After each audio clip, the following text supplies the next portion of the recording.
Hello, dear teachers. I'm Shahida, and I'm delighted to see you again in our Linguity Club. Today, I will show you how to teach small elements of grammar to third grade students using the National Course Book for the third grade. That's Unit 4, Lesson 1. The objective of today's lesson is to teach students to use the verb to be with the personal pronoun I in affirmative and negative sentences. If you wish, you may turn in the book to the pages 61-64 and follow my lesson. Hello everyone! How are you today? Hopefully everyone is fine. Let's play a game, guys. We work in pairs.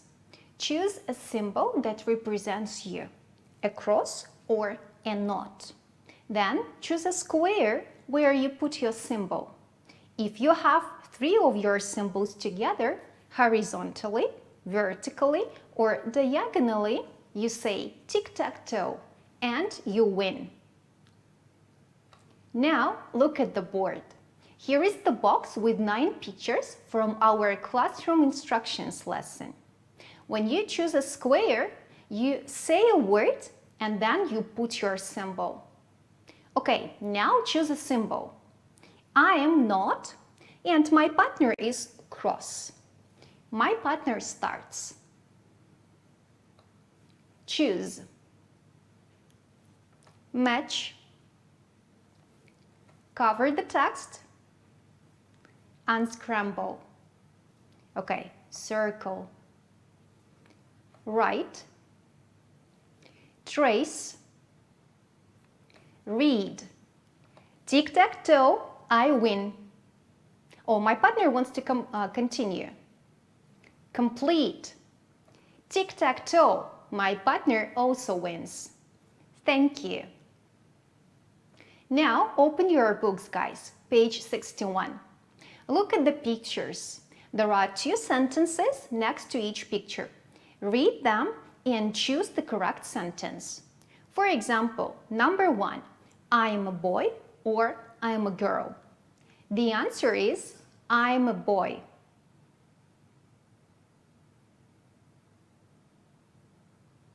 Finished? Check the answers with your partners, please. No problems? Okay, let's do it together. Number 2, I'm a girl. Number 3, I'm a dog. Number 4, I'm a cat. 5, I'm a hen. 6, I am a vet. 7, I'm a bat. And number 8, I'm a pig. Look at this box now. I am a girl. This short particle am can be translated into Russian as быть, есть, but we don't normally translate this word. We use it to talk about ourselves. I am a girl. I am is a full form. If you want to make it shorter, say I am. I am. I am. I am a girl. I am a boy. I am a student. Good. Now turn the page over and look at the second exercise. Do you remember this family? And do you remember their names? Let's see. Look at the people and write a sentence using I am and their names. In the second sentence, you write about who is who in the family. For example, number 1, I am Bolot. I am a father. Do the task in your copybooks. Write 2 sentences about each person.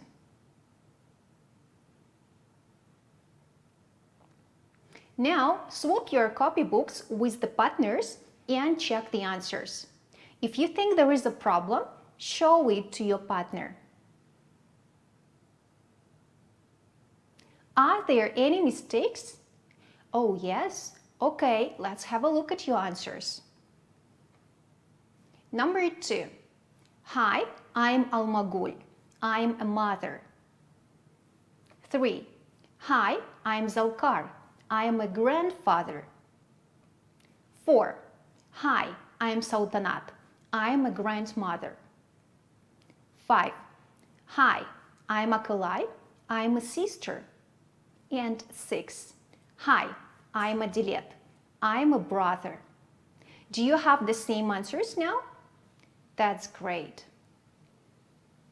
Look at this boy again.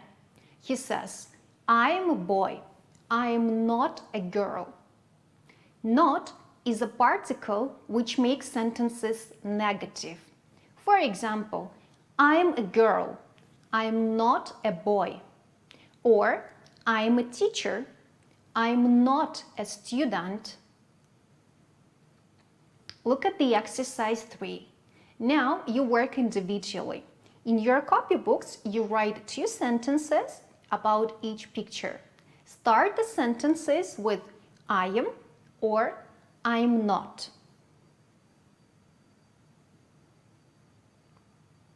Have you finished? Now read the sentences to your partners. Listen to each other carefully. Okay, who wants to read the answers? Yes, you please. I'm a boy, I'm not a girl. I'm a girl, I'm not a boy. I'm a dog, I'm not a cat. I'm not a rat, I'm a cat. I'm not a pig, I'm a hen. I'm not a cat, I'm a bat. I'm a pig, I'm not a dog. Yes, good of you, thanks. And now guys, it's time for your homework. Look at the exercise 4, page 64. There are 4 pictures. At home, write sentences using I am and I'm not. That's it for today, guys. See you the next time. Goodbye. Welcome back, dear teachers. I'm glad to have a talk with you about our demo lesson. Last time we met during my analysis on teaching students classroom instructions, I suggested playing a tic-tac-toe game as an extra activity, and it turned out that not all of you know what kind of game that is.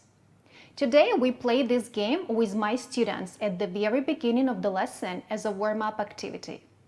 Did you like it? I bet you did.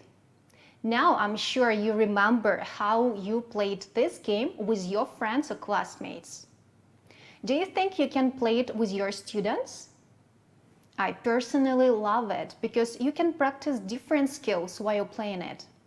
It works well not only with revising or checking the vocabulary, but also grammar. For example, if you teach higher level students, you can use the tic-tac-toe to practice irregular verbs, when students should name 3 forms or make up sentences using those verbs. Or you can even practice degrees of comparison of adjectives.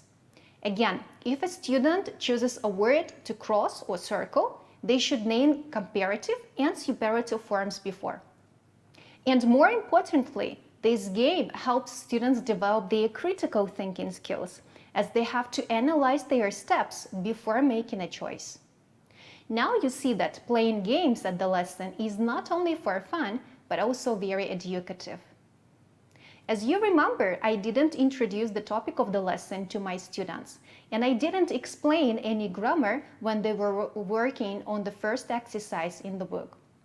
They simply looked at the pictures and chose between 2 sentences.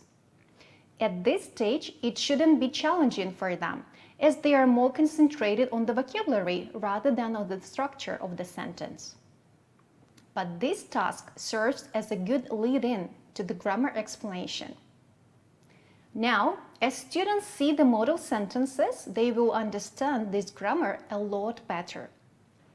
At this stage, it's essential to drill the example sentences several times, as students should learn to pronounce the contracted form smoothly and fluently. After the grammar is introduced, students can try to use it doing the next task. They look at the pictures of Balot's family and write short sentences about every person using the personal pronoun I and the verb to be. It's a good practice for students because they have studied the topic family in the previous unit, and now they have to brainstorm what they remember. If they cannot remember the names, you may let them look for the necessary info in the book. Before switching to the next activity, you might want to introduce the rule about how to make sentences negative, as I did. This time I didn't present grammar through the task because there is no later practice for students in the course book, unless you prepare some extra activities. I opted for explaining the rule through the example sentence, and then I let my students work on the exercise. I feel that the tasks provided by the book are enough for my students. That's why I finished the lesson at this step. Again, if you have some extra activities for your fast finishers, feel free to change the procedure suggested by the book. Don't be afraid to adapt the lesson to your learners' needs and interests. Our analysis has come to an end now. That's it for today, dear colleagues. Thanks a lot for your attention. I hope that this demo lesson was useful for you. If you have any questions regarding the lesson, or if you want to clarify the points which are not clear to you, please feel free to contact us through our website. I'm looking forward to seeing you soon, dear colleagues. Goodbye.